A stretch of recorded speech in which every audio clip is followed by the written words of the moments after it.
Ini adalah rangkaian video pembahasan simulasi TKA Matematika SMP berdasarkan soal-soal yang ada di website resmi Pusmedik. Sengaja pembahasannya dipecah-pecah menjadi beberapa video supaya durasinya tidak terlalu panjang. So, pastikan kamu sudah subscribe dan juga aktifkan tanda loncengnya biar nggak ketinggalan ya. Anyway, video ini juga menjadi bagian dari playlist simulasi TKA Matematika SMP yang linknya ada di deskripsi. Nah, berikutnya kita ke soal nomor 24. Perhatikan gambar berikut. Ya, ini gambarnya ditaruh sini karena di situ nggak cukup. Kemudian pertanyaannya, transformasi tunggal yang paling tepat untuk mengubah posisi segitiga ABC, ya berarti yang ini, yang merah, menjadi segitiga A aksen, B aksen, C aksen, ini ya, yang hijau, adalah. Nah, di sini ada 4 jenis transformasi dan kita diminta untuk memilih satu yang paling tepat ya, yang bisa mengubah segitiga merah ini menjadi segitiga hijau. Dan di sini transformasinya tunggal ya, artinya transformasinya cuma sekali, jadi nggak 2 kali. Misalkan, oke, translasi dulu terus rotasi gitu, enggak ya, jadi cuma sekali. Nah, guys, di sini jadi mau pakai alat bantu ya. Jadi ini nih alat bantunya ya. Jadi ini segitiga, terus ini sudah ada dikasih tanda ya di titik-titiknya A, B, C ya. Sesuai dengan yang merah ini kan, segitiga asal. Nah, kalau kita perhatikan ya, secara visual aja ini, kita nggak usah ngomongin rumus atau segala macam. Ini kan awalnya seperti ini kan, ABC ya. Terus ketika berubah jadi hijau, itu kan perhatikan titik sudutnya nih. Nah, kan berubah ya. Nah, C-nya kan jadi di sini, B-nya di atas, A-nya di bawah. Ini kan? Oke ya. Jadi lihat ya, dari sini, kayak gini kan. Nah, dari sini aja kita langsung sudah bisa menduga ya, atau punya dugaan. Kalau bergeraknya gini itu kan rotasi kan ya. Soalnya kalau translasi sekedar geser kan pasti gini ya, mau ke atas, ke bawah, kiri, ke kanan kan, artinya C-nya tetap di atas, B-nya tetap di sana, hanya seperti itu kan. Sementara ini kan, posisi C-nya di sini. Ya. Jadi dari sini aja kita sudah punya dugaan, wah ini kayaknya rotasi nih, jangan-jangan rotasi gitu ya. Dan kalau kita lihat di opsi jawaban ini cuma satu ya yang rotasi, yang C aja kan, rotasi 90 derajat berlawanan jarum jam. Oke ya. Jadi itu dugaan ya, baru dugaan ya. Tentu nanti kan perlu diverifikasi kan, dicek benar atau enggak gitu ya. Nah, dalam hal ini jadi mau langsung ini ya, apa mengevaluasi masing-masing opsi jawaban ini. Dimulai dari yang A ya. Dia bilang bahwa transformasinya adalah translasi min 3,1. Nah, kalau translasi itu kan yang geser itu ya. Dia bilang min 3,1 berarti min 3 sumbu X-nya ke kiri, set ini, terus 1 berarti Y-nya ke atas 1 ya, gini kan. Nah, kan enggak ya, kan hijaunya kayak gini nih. Nah, ini sementara ini kan gini. Harusnya bentuknya gini kan kalau translasi min 3,1. Ya, dan kalau kita lihat memang yang memenuhi translasi min 3,1 itu cuman titik A-nya aja, ya. Perhatikan A-nya ini kan ke kiri 3, 1, 2, 3, ke atas 1. Nah, sini kan. A-nya jadi A aksen benar, tapi kan B-nya enggak kan, ya kan. B-nya harusnya kan berarti di sekitar sini, terus C-nya berarti di sini ya. Nah, harusnya emang gini nih, gitu ya. Jadi A, B, sama C-nya tetap di atas. Oke, jadi sekarang kita yakin bahwa A ini salah. Sekarang yang B, refleksi terhadap garis Y sama dengan X ya. Garis Y sama dengan X itu kan gini ya, 45 derajat. Oke lah, ini agak sedikit rumit kalau pengen dibuktikan. Jadi kita skip dulu. Kita langsung ke D ya, karena C tadi kan kita sudah punya dugaan. Oke, kita ke D dulu. Refleksi terhadap sumbu Y. Nah, sumbu Y kan ini ya. Refleksi itu kan ya apa? Pencerminan kan. Sehingga ini kalau direfleksikan terhadap ini sumbu Y, itu kan jadinya harusnya gini nih. Gini kan. B-nya di sini ya, semakin jauh. Karena kalau kita lihat di sini kan jarak B dari sumbu Y ini kan 6 ya. Maka kesininya pasti juga 6 gitu ya, B aksennya. Tapi yang jelas C-nya ya tetap di atas kan. Gitu kan. Artinya dari gini misalkan set gini ya, refleksi terhadap ini ya C-nya tetap di atas. Gitu kan. Dan kalau kita lihat C-nya ini kan berapa? 4 ya. Berarti kesininya juga 4, 1, 2, 3, 4. Nah, harusnya C-nya di sini. Ya. Jadi A, C, terus ya B-nya di sini jauh ya. Dan lagi-lagi ini kan tidak mencerminkan bentuk segitiga yang hijau ini. Jadi kita yakin sekarang bahwa D salah. Nah, kembali ke yang B, kita mau ngecek refleksi terhadap garis Y sama dengan X, begitu Jadi mau gambar dulu ya garis Y sama dengan X-nya. Tunggu. Oke guys, ini Dedi sudah selesai bikin garis Y sama dengan X ya, yang hijau diagonal ini ya 45 derajat. Nah, dari sini aja kita sudah bisa ngecek ya. Kalau kita lihat titik A aja ya, titik A itu kan di sini.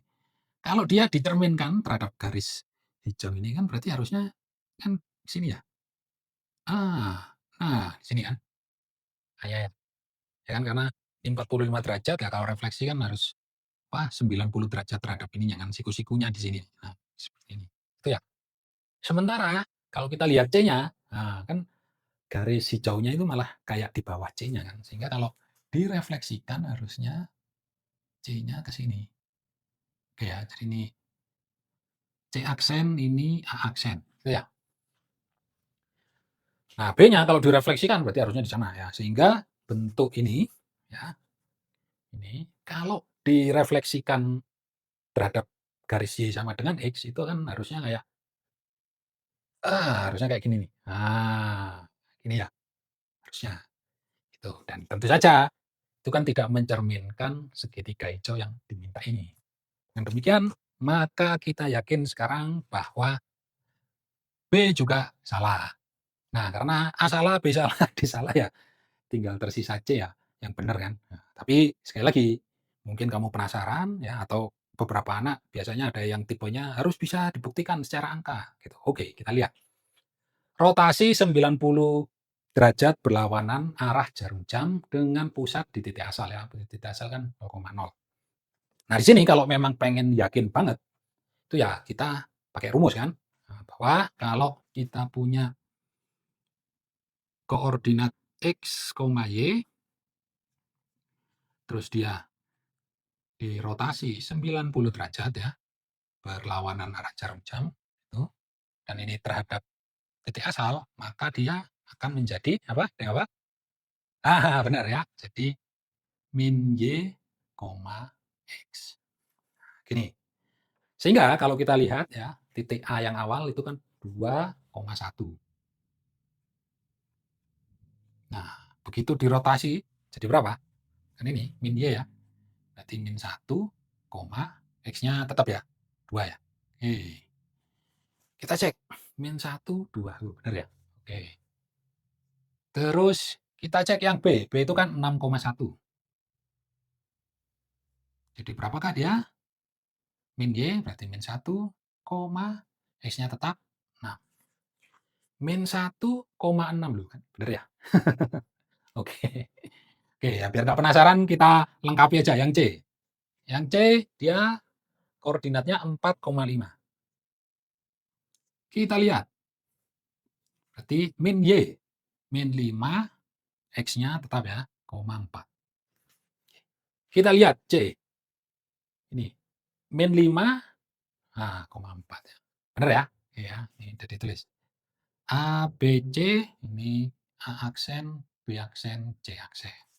Oke ya, jadi ini pembuktian secara rumusnya ya, secara angka. Nah, jadi dengan demikian sekarang kita sudah sangat yakin bahwa jawabannya adalah yang C.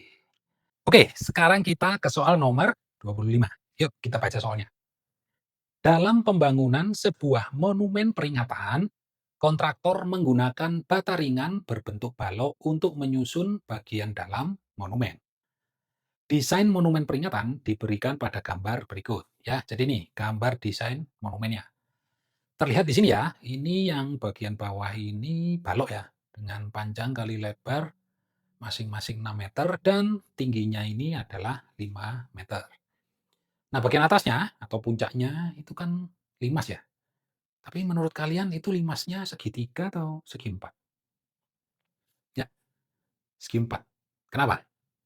Kenapa kok nggak segitiga? Oke ya, bener ya.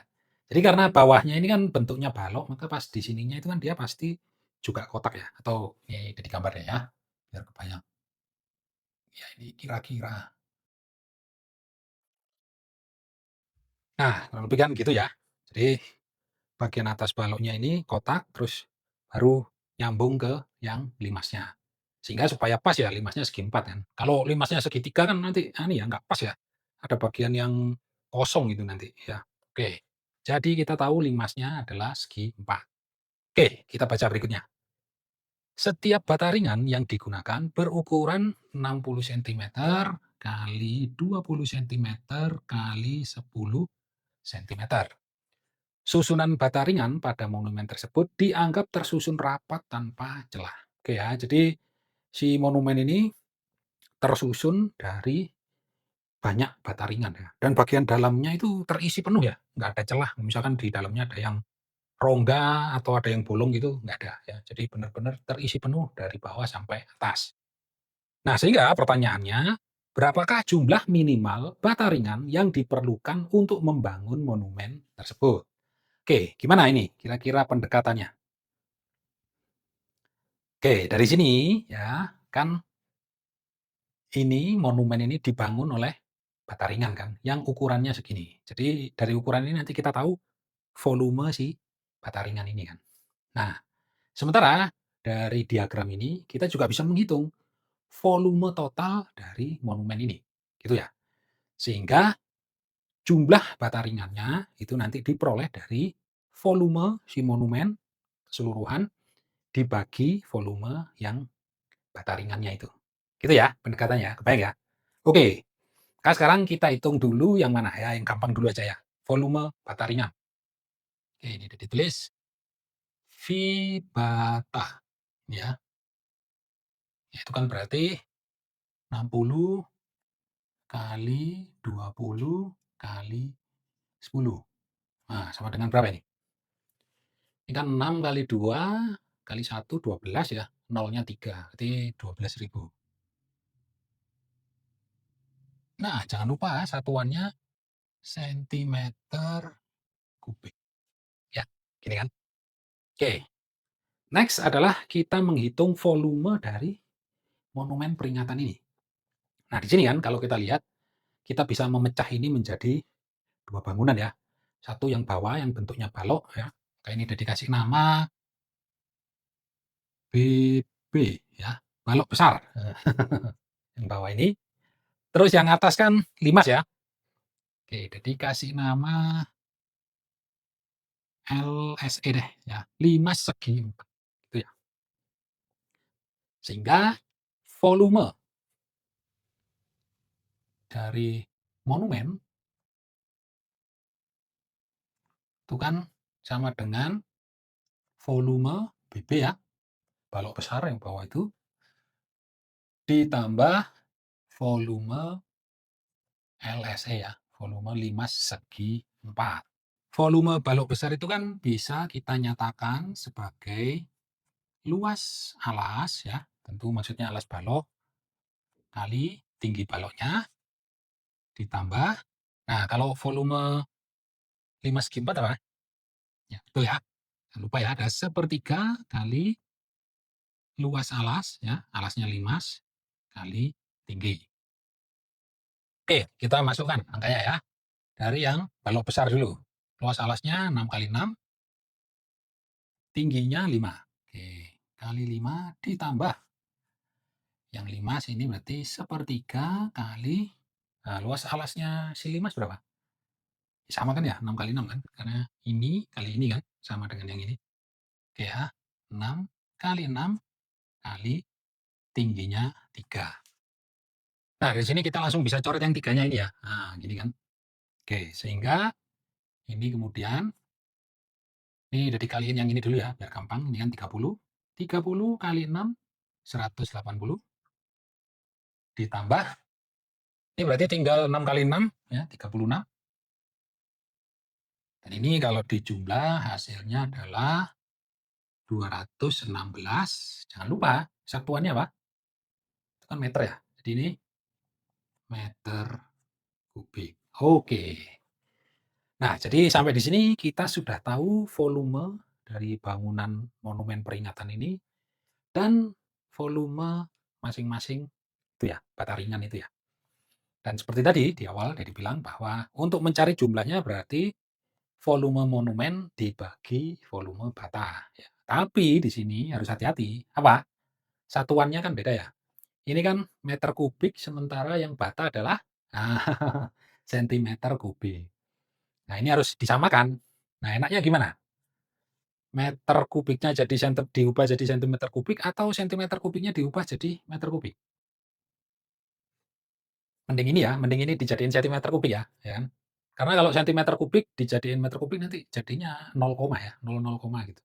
Dan kita kan melakukan operasi hitung kalau 0 koma gitu-gitu kan agak sulit ya. Oke, berarti 216 meter kubik kita ubah dulu menjadi sentimeter kubik. Nah, ini sama dengan berapa ini? Berapa sentimeter kubik? Nah, ada yang tahu caranya? Kali 100. Hati-hati, makanya gini gini. Oke, jadi tulis dulu ya. Ini nggak ada ditulis semua ya, langsung cuman dari meter, desimeter, dan sentimeter. Oke. Nah, ini kan kalau ini turun ke sini 1 kali 10. Nah, ini ya. Terus turun 1 ke sini kali 10 lagi. Tapi itu kalau meter aja ya. Nah, ini kan meter kubik nih ya, pangkat 3. Nah, ini kan jadi desimeter kubik, ini sentimeter kubik. Maka sekali turun bukan dikali 10, tapi dikali, nah betul, 1000 ya. Ini juga gitu, kali 1000. Nah, sehingga ini ke sentimeter kubik turun 2 kali kan berarti dikali 1000 lagi dikali 1.000.000. Atau kita bisa melihatnya, ya udah ini tinggal ditambahin nolnya 6 ya. Nah, jadi ini 216.000.000. Nah, sekian. Jadi gede ya angkanya. Oke.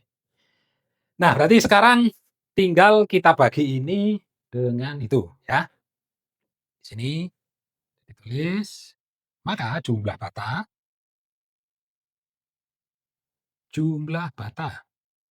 sama dengan tuh 216 juta ya, dibaginya, tapi dibaginya jadi pakai per ya, biar gampang nanti. Tuh 12.000.